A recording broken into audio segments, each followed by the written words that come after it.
साथी नमस्कार। जब से राहुल गांधी की लोकसभा से सदस्यता समाप्त हुई है तब से बीजेपी के लिए लगता है एक आफत खड़ी हो गई है। और सबसे बड़ी आफत है कि जिस तरह से बीजेपी चाह रही थी उस तरह से राहुल गांधी के साथ हो नहीं पाया, या यूं कहें जिस तरह से बीजेपी ने स्क्रिप्ट लिखी थी राहुल गांधी को लेकर उस तरह कुछ चल नहीं पा रहा, हो नहीं पा रहा है। राहुल गांधी को लेकर उत्तर प्रदेश के साथ साथ देश के अन्य राज्यों में भी समर्थन में लोग आ रहे हैं। लोग ही नहीं, देश के लोग ही समर्थन में नहीं आ रहे हैं, बल्कि विपक्ष की तमाम पार्टियां भी अब उनके समर्थन में आ रही हैं। और सबसे बड़ी बात यह है कि ममता बनर्जी और केजरीवाल दोनों ही पिछले समय तक राहुल गांधी से दूरियां बनाए हुए थे, अरविंद केजरीवाल भी और ममता बनर्जी भी। लेकिन राहुल की संसद सदस्यता खत्म होने के बाद अब ये दोनों भी राहुल के समर्थन में आ गए हैं। तो बीजेपी की एक टेंशन तो ये भी है, जैसा सोचा था या तो वैसा हो नहीं पा रहा है। उससे भी बड़ी टेंशन अब ये है कि बीजेपी इस बात को लेकर के ज़्यादा चिंतित है, इस बात को लेकर ज़्यादा फिक्रमंद है या टेंशन में है कि राहुल गांधी अपनी सदस्यता को लेकर के कोर्ट क्यों नहीं जा रहे हैं, वो इस पर स्टे क्यों नहीं ले पा रहे हैं, क्यों नहीं लेना चाह रहे हैं। तो बीजेपी में यहाँ इस बात को लेकर के भी कलह मची है। संसद सदस्यता चली गई, उसके लिए बीजेपी की बहुत बड़ी चिंता नहीं है, लेकिन राहुल गांधी कोर्ट क्यों नहीं जा रहे हैं, इसको लेकर के, इसी बात को लेकर के बीजेपी की चिंता बढ़ी है।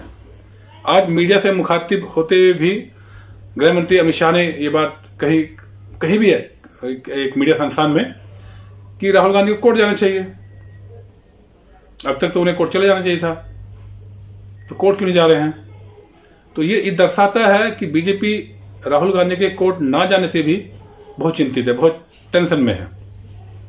कि राहुल गांधी अगर जेल चले गए, भले चाहे वो जेल 1 दिन के लिए जाएं या 2 दिन के लिए जाएं या सप्ताह भर के लिए जाएं, तो ये बहुत बड़ी आफत आ जाएगी बीजेपी के लिए। एक तरह से देखा जाए तो बीजेपी के लिए बहुत बड़ी चिंता का विषय बन जाएगा कि इस पब्लिक को जो अभी तक हमारे सपोर्ट में थी, हमने इनको यूनाइट किया हुआ था अपने लिए, अब ये पब्लिक शिफ्ट होकर के राहुल गांधी तक जा रही है।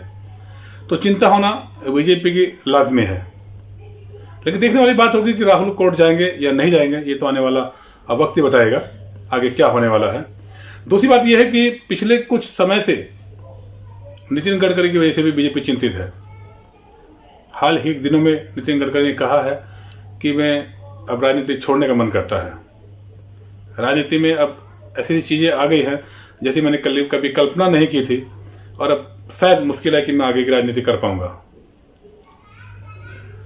जब से उन्होंने बयान दिया है तब से राजनीतिक गलियारों में हलचल हो गई है कि क्या गडकरी राजनीति छोड़ेंगे या नहीं छोड़ेंगे, उसके बयान के मायने क्या लगाए जा रहे हैं। इससे पहले भी आपको मालूम होगा कि नितिन गडकरी एक बेबाक मंत्री हुआ करते हैं जो अपनी बातों को लेकर के साफ बोलते हैं। अगर कहीं उनसे गलत होता है उसके लिए माफ़ी भी मांग लेते हैं, सॉरी भी बोल देते हैं। तो नितिन गडकरी को कह सकते हैं जो उनके दिल में है वो उनके मुंह पे भी रहता है। तो कहीं गलती है तो उसको एक्सेप्ट भी करते हैं। और शायद वर्तमान की सरकार में शायद अकेले मंत्री हैं जो अपने काम को लेकर के चर्चा में रहते हैं, बयानों को लेकर के नहीं। ये शायद अकेले व्यक्ति हैं जो बयानों की बजाय अपने काम को लेकर के चर्चा में रहते हैं। तो नितिन गडकरी को लेकर भी चिंता है, क्योंकि जिस तरह से स्टार्टिंग में या शुरुआती दौर में नितिन गडकरी को कई मंत्रालय दिए गए और धीरे धीरे उनसे उनके 2-3 मंत्रालय भी छीन लिए गए, तो कहीं ना कहीं नितिन गडकरी इसको लेकर के भी शायद खफा है, दुखी है। तो यूं कहें कि नितिन गडकरी के पर धीरे धीरे कतरे जा रहे हैं, और भी संसदीय टीम में उनको ना लेना, कई चीज़ें हैं। तो नितिन गडकरी को लेकर के भी बीजेपी की चिंता है कि अगर नितिन गडकरी ने चुनाव लड़ने से मना कर दिया तो इसका प्रभाव क्या पड़ेगा, भारतीय राजनीति पर इसका प्रभाव क्या पड़ेगा। क्योंकि नितिन गडकरी बहुत एक बड़ा चेहरा है देश की राजनीति में, और मोदी के वक्त भी नितिन गडकरी पीएम के रेस में थे, तो हो सकता है इस बात का भी उनको मलाल हो। तीसरी बात है, हाल ही में आज एक वीडियो वायरल हो रहा है साथियों, पहले ये वीडियो देखिए।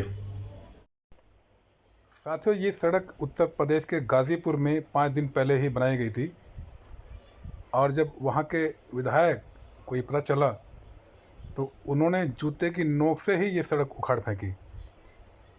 तो इस तरह का भ्रष्टाचार उत्तर प्रदेश में व्याप्त है, जोर पर है।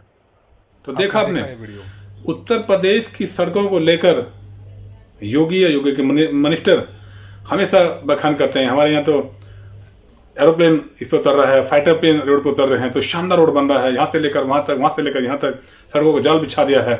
लेकिन आज इन एमएलए साहब ने, इन विधायक ने ये दिखा दिया कि उत्तर प्रदेश की सड़कों की हालत क्या है। हकीकत में सड़क की हालत है क्या? ये सड़क देखे जूते से ही उखाड़ दी। आपने कभी ऐसी सड़क नहीं देखी होगी। गांव देहात में कोई खड़ंजा भी लगता है, ईंटों से खड़े, वो भी उसको भी कुदाल से उखाड़ना पड़ता है। ये तो सड़क है। तो इस सड़क को ही देखो विधायक ने जूते की नोक से उखाड़ दिया। अब ये चर्चा का विषय बन गई आज की डेट में, सारे सोशल मीडिया पे वायरल हैं वीडियो, और कितनी शानदार देखो सड़क बनाई है, आप भी जानते होंगे। तो ऐसी सड़कें कहाँ बन सकती हैं आप जानते हो? ये सड़कें क्यों बनाई जाती है ये भी आप जानते हो। इसका सीधा सीधा मतलब ये है कि अगर आप इस तरह की सड़कें बनाते हैं तो जहां भी थोड़ी सी बारिश हुई, ये सड़कें तुरंत खत्म हो जाती हैं। फिर से बजट बनता है, फिर बजट बनेगा, फिर पैसा आएगा, फिर बजट बनेगा, फिर पैसा आएगा। तो सड़कों को लेकर के भी हमेशा कई प्रदेशों में यही सड़कें बिल्डरों के या जो सड़क मेकर हैं उनके लिए एक बहुत बढ़िया धंधा है पैसा कमाने का। ऐसी घटिया सड़कें बनाइए और फिर बजट पास कीजिए, फिर बनाइए, फिर बजट पास करवाइए। तो इस सड़क को लेकर के आज उत्तर प्रदेश सरकार की पोल खुलती हुई यहाँ नजर आ रही है। पीडब्ल्यूडी भी, जो भी सड़क का डिपार्टमेंट देखते हैं, उनको लेकर के भी अब लोग चर्चा कर रहे हैं कि हाँ, यही है विकास। जैसे प्रधानमंत्री कहते हैं सबका साथ सबका विकास, तो सच में सबका साथ सबका विकास को पूर्ण रूप से ये सड़क दिखा रही है कि हाँ, हम कितना मजबूत विकास कर रहे हैं प्रदेश में। तमाम जगह गुंडाई हो रही है, लूटपाट हो रही है, दंगे हो रहे हैं, लेकिन उत्तर प्रदेश में सब कुछ बढ़िया है।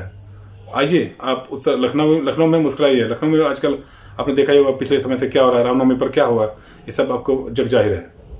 बीजेपी के लिए एक और नई आफत आ गई है। आफत यह है कि टी राजा जो बीजेपी के निष्कासित एमएलए हैं, उन्होंने रामनवमी पर एक रैली निकाली और हैदराबाद में मस्जिद के सामने जाकर उत्तेजना भरे भाषण दिए, जिससे वहां दंगा भी हो सकता था। लेकिन वहां की सरकार है, वहां के पुलिस प्रशासन है, हम थैंक यू बोलेंगे उनको, जिन्होंने इसको काफी ध्यान में रखते हुए इस चीज को कंट्रोल किया। अब टी राजा ने आज जो बयान दिया है उसको लेकर के भी तमाम सोशल मीडिया पर चर्चा है कि टी राजा जिस तरह से बयानबाजी कर रहे हैं, भड़काऊ भाषण दे रहे हैं। अब देखते हैं कि सरकार इसके खिलाफ कितनी तेजी से काम करती है। लोग तो यहाँ तक कह रहे हैं कि अदालतें भी, अब देखने वाली बात होगी कि अगर उन पर केस होता है तो अदालतें जितनी स्पीड से राहुल गांधी के केस में काम किया गया, क्या उतनी स्पीड से टी राजा के केस में भी काम किया जाएगा।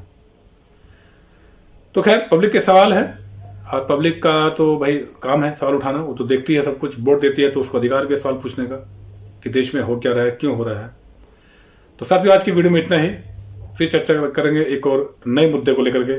तब तक के लिए नमस्कार।